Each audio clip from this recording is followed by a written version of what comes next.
I am a 45 years old woman, my husband and I have a 15-aunt daughter Kate and a 9-year-old son Sam. My husband has a brother and a 40-year-old sister, Eva. Eva and her husband James have a daughter, Allegra. She is also 15 years old. Kate and Allegra have always been compared in the family. From the time they were born, it seemed to be a competition of who would walk first, talk first, do more, achieve more. And Allegra was always first. I won't go too much into detail about Allegra because that's not really the point, but I will say she's a beautiful, intelligent, truly one-of-a-kind girl, and her parents have done a great job raising her. My in-laws fell in love with her and think she hung the moon. This bothered me and made me sad for Kate, but I let it go for the most part. There's no doubt in my mind that they love all the kids equally, but out of the two girls you can tell who they admire more. Every summer, the whole family visits a holiday home that Eva shares with my in-laws. Over the summer, Kate met a boy, Luke, who was also holidaying in the area. They started dating. This was Kate's first experience with boys. Allegra had friends who were nearby, so for our first few weeks we didn't see her much. About 3/4 of the way through the holiday, Kate invited the boy she'd been seeing to dinner. Allegra was told to come, and afterwards she would be going to a party. At the dinner, it was clear that Luke was very attracted to Allegra. After dinner, Luke decided he would go to the party Allegra was going to as he had also been invited. They both asked Kate to go, but she wasn't allowed and was very upset. My husband and I felt it was not a safe or appropriate environment at her age. Eva informed us, because she knows we do not allow Kate into these environments, that it was an adult party, where there would be drinking and possibly other things going on. Allegra has grown up in a place where these kind of things are much more normal. And Eva and her husband made the choice to let Allegra live those experiences. From what I know and have seen, she handles it exceptionally and it has not caused any issues. However, it is not the way we have chosen to parent Kate, and so we didn't allow her to go. The next morning, Allegra came downstairs and asked to talk to me and Eva. She said at the party Luke was flirting with her and showed her some messages he'd sent her. We decided we would all talk to Kate. Kate spent the next 2 days miserable. When she finally came out of her room, Kate was caustic and everyone was getting a bit fed up with her attitude. Eventually, my father-in-law jokingly said, "Your mistake was introducing him to Allegra. How did you think that was going to go for you?" My mother-in-law told him off but added that Luke handled it terribly, but the outcome was sort of inevitable. Kate left the table in tears. We managed to get through the rest of the holiday, but when my husband brought up plans for Christmas, Kate refused to go. She said she couldn't bear being ridiculed by her own family and constantly compared to Allegra. After seeing how much this was affecting her, I spoke to my husband and said we shouldn't go. He argued that it would be wrong to let Kate take away time with family just because of a boy. I reminded him that this has been happening since they were born, but he said that we can't shield Kate from every special person in the world. He said he would talk to his parents about their comments, but that we should not set a precedent of letting Kate run away from reality. I want to point out me and my brother have two different fathers. I lost my father last year to cancer. He left me 90% of his stuff, including his family home that was left to him by his dad. It's been in their family for over 100 years. My brother and my dad didn't have a relationship, but he did leave him $10K. My mom was pissed at the will reading, but since she got $10K she couldn't do anything about it. For the past year me and her live okay together. She went on acting like it was her house like before, which I had no problem with, till in May my brother and his girlfriend moved in without even asking me. They're messy, entitled, and rude. I told them in July I want them out by September because they don't pay for anything nor wash a dish. In August they announced they were pregnant and my sil smugly said, "Guess we won't be moving out now." It didn't go down well, but when I told them I wanted them out, my mom and brother basically laughed in my face. Well, the past few months have been hell. They become worse than before, and my mom enables it, then demands me to treat my sil like a princess because she's pregnant. I once had to wait outside McDonald's till they opened to get her a McMuffin. Well, here where I may be the asshole. Because my sil is pregnant, she eats everything she sees, like the cupcakes my friend made me for my birthday. She ate all 6, didn't even get to try them. I can't even make my lunch the night before because when I go to get it, it will be gone. She'll have a smug look on her face while rubbing her belly, then laugh and say, "I couldn't help myself, blame the baby." If I put stuff in my room, my mom will open the door with the spare key sill, can go through my mini fridge. Well, a week ago I was running late to collage. I didn't have time for my breakfast or to make lunch, and I had to go to work straight after, so all I had that day was a bar of chocolate. When I got home I was starving. I made myself dinner. While it was cooling down I went to use the bathroom. I must have been in there 10 minutes at most. By the time I came out she had 70% of my dinner ate. And I literally lost my shit. Of course she started crying. My mom and brother started screaming at me for making her cry, making excuses, like how she couldn't help it and it was my fault for leaving food around her. Well, I had enough. I told them get out, just like before I got mocked. But here's the thing, back in October my uncle offered me a life-changing amount of money for the house. I called him up crying a few days ago explaining the situation. He said he'd buy the house, but he will evict my mom and brother. The OFC didn't take it too well and I have had to stay with a friend. I've been receiving texts and I'm being tagged in multiple posts on social media. I'm starting to think I'm the bad person now. So for making my mom and brother homeless? If I sell the house to my uncle I will lose 100K, but he's always been good to me. And it's one of those situations where I'd sleep better knowing it's gone to someone in my dad's family. My mom told me because of my age I wouldn't be taken seriously if I tried to evict them. If I evict them and continue to live in the house along with the high financial costs, I don't think they'd ever let me live in peace. My mom has health issues and my sil will have to move in with her parents. They won't allow my brother, so I'd be splitting up a young family. In my mom's words, he's a fashion photographer, meaning he works alongside many beautiful women in his profession. Stylists, hair and makeup artists, and of course, models. This is actually how we met. I modeled my way through college and he photographed me, after which we became friends and eventually started dating. We have been together now for almost 3 years. I've since stopped modeling, but he is still a photographer. Never once in our relationship has he given me any reason to question his fidelity. With the exception of me, he has never dated or even befriended any of the models he has photographed. That was until Rachel came into the picture. I've met Rachel. She seems like a fun chick, the type of girl who draws a lot of positive attention just by entering a room.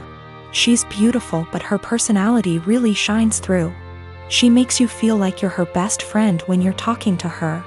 A very cool person through and through. That said, I'm not the only one who feels this way. My boyfriend also adores Rachel. The first time he photographed her, he stayed late at the studio and discussed ideas for their next shoot for nearly 3 hours. He was actually late for a night out with me because of it. But he's always had terrible time management, so I didn't think anything of it. The lateness has now become a steady, recurring factor in their shoots together. They hang out long after the stylists and makeup artists leave the studio. They also text a lot, and he's always smiling to himself and laughing when he reads the messages she sends him. At first he would show them to me and try to include me in on all the fun, without me asking. But he abruptly stopped doing that around 2 weeks ago. He tilts his phone away from me now when Rachel messages him. I'm not the jealous type, but if my BF had a history of doing this with the other models, I'd let it slide. The fact that he is only like this with Rachel, and me, I suppose, makes me wary of what might have transpired between them. Rachel herself has stopped talking to me. We used to communicate and have an easy, casual friendship via IG and Snapchat, but she pretty much ignores me now. Guilty conscience? I don't know. The real kicker is, my boyfriend now has a photo of Rachel as the wallpaper on his phone. He's apparently proud of the concept and the editing, and claims it has nothing to do with Rachel herself. Which is totally believable, but doesn't sit right with me. I told him that and he told me I was being irrational. Rachel is single, by the way. She and her BF broke up around 3 weeks ago. I really don't want to fall into the jealous GF trope, but what else am I to think? I don't want to make crazy demands and accuse my BF of cheating on me. Even emotionally, but he really does seem to be fond of this girl in a way that really hurts me. He has other female friends and he doesn't act that way with them. He's capable of being friendly with a girl without flirting or acting suspicious, but with Rachel it's different. He has slowly become very attached to her and I feel like I'm losing him. I have expressed this to him a couple of times, but he always tells me I have nothing to worry about and that he and Rachel are just kindred when it comes to photography. The long nights, constant texting, and phone wallpaper mean nothing. Oh, by the way, she's practically naked in the photo and it wasn't taken for any sort of publication, just for fun. Am I being irrational? Unreasonable? How would you feel in this situation? What would you do? Update. My photographer boyfriend has been growing very close to one of his models and acting dismissive of my concerns regarding their work relationship. He has a practically naked photo of her as his phone wallpaper. WTF am I supposed to think? He and I are meeting for lunch in an hour. He confessed. I'm kind of a mess right now, but I'm lucky enough to have an amazing support system and a clear head. That's all I really wanted out of this unfortunate situation. My boyfriend, ex-boyfriend, has never taken nude or even partially nude photos of me. Although I modeled in high school and university, my primary focus has always been stage acting. He took my headshots. That's how we met. Not that it really changes anything. Just a bit of insight, I guess. When we were younger and when the relationship was newer, I would accompany him to his shoots all the time. But my own career is very time-consuming nowadays. I know of multiple model/photographer relationships where they accompany each other to every shoot. And I've nothing against doing that, but I personally would rather just trust that my so is on their best behavior. Obviously what happened here kind of squashes that, but I stand by it. If I have to be there in order to make sure my so faithful, chances are they'll find other ways to cheat. Okay, now for the good stuff, or I guess, the bad stuff. I met him for lunch Friday afternoon. We went to our favorite sushi joint overlooking the ocean, and I ordered more than I could handle, stuffing my face while trying to decide how to broach the topic of Rachel, but most importantly, our relationship. I went into that meeting with a righteous, ass-kicking speech prepared, but I forgot every word of it almost immediately after we sat down. I guess he could tell there was something on my mind, because he asked me if I was all right, if he had done anything to upset me. Snorts. Yes, Ian, you've upset me very much, actually. As soon as I gathered the confidence to look him in the eyes, I point-blank asked him, "What's going on between you and Rachel?" His mouth flew open as if he were completely and utterly taken aback by the implication, but I cut him off with, "Do not bullshit me." I tried my best not to let anger get the best of me. I really did. I wanted to stay cool, calm, and collected like so many women on this sub. You know the ones. Those intense stories of cheating husbands wherein the wife takes to relationships, garners a ton of support, and then updates us later with a well-constructed storybook post detailing the evidence she has collected against him and the meeting she had with her uncle or sibling, who just so happens to be a divorce lawyer. Yeah, I'm not a badass like that. I wish I were. But I'm honestly just an overly emotional doormat, and I knew going into this meeting that I was either going to cry or gouge his eyes out with my mind. Because I had somewhere to be later, I took a hard left and got super angry. He could see it in me, the anger bubbling over. The people in the restaurant were starting to stare at us, too. In order to save face, I threw money on the table, with tip, and told him to meet me in the parking lot. If I'd had a switchblade on me, I can't say for certain I wouldn't have channeled my inner jet and beat his to the pavement. Kidding. Totally kidding. We met inside my car. He climbed in after me, his head down as though he were ashamed or, I don't know, guilty? I asked him how, and he explained everything to me. No preamble whatsoever. The moment he met Rachel, he felt some type of way towards her. He couldn't tell whether it was just a silly crush or something more, but he knew she felt it, too. How cute. They kissed the first night they met. The night he nearly stood me up. They had crazy, emotional, forbidden intimate the night she and her boyfriend called it quits. And they've been ever since. He mentioned he has always used a condom with her, but I don't care. I'm getting tested. I should mention Rachel was the one who was broken up with in her previous relationship. I don't know why or how. I didn't ask and I don't care to know. Funnily enough, Ian said he doesn't want to be with Rachel, he wants to be with me. And he even provided text messages to show that he's the one who decided not to pursue anything with her on official grounds. But I told him I give zero about what he wants. And unless he can go w// his eyes, he should get the out of my car and erase me from his mind before I erase him. I literally said that. In any case, I went home later that day and drank. A lot. My friends and family, and most of Ian's friends and family, have rallied around me in support. I guess he told his mother we broke up and how it happened, because she called me this morning and said she's disgusted with her son and that if I need anything at all, she's always there for me. For real, I'm going to miss his family. They're good people. The best people. This is my first adult breakup, by the way. The type of breakup where you're required not only to break up with your so but with their family and friends, as well.